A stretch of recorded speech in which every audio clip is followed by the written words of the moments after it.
Para sa unang balita, itinaas na sa 20 million pesos ang pabuyang iniaalok para sa sinumang makapagbibigay ng impormasyon na magreresulta sa pagkaaresto ng negosyanteng si Atong Ang. Ito ay ayon kay Interior and Local Government Secretary John Vic Remulla.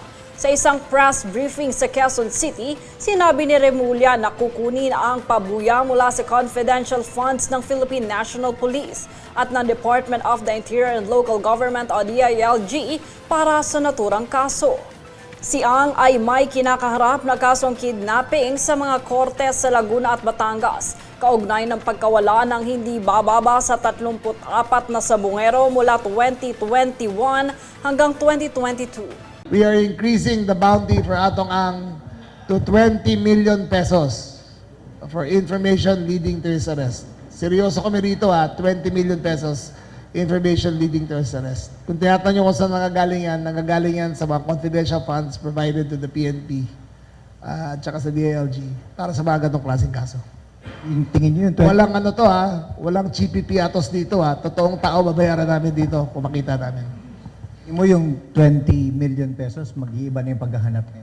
Tingin Mas ko, marami na magko-cooperate. change your life money na yan. Magbabago na buhay mo rin di ba? So, tingin ko, yan. Magkaka-epekto yan.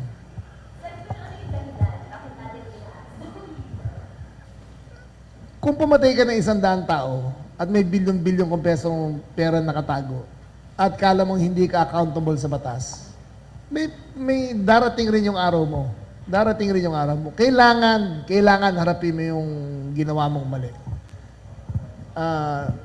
Napakarami niyang pera. Napakarami niyang pinatay. Napakalaki ng kinita niya.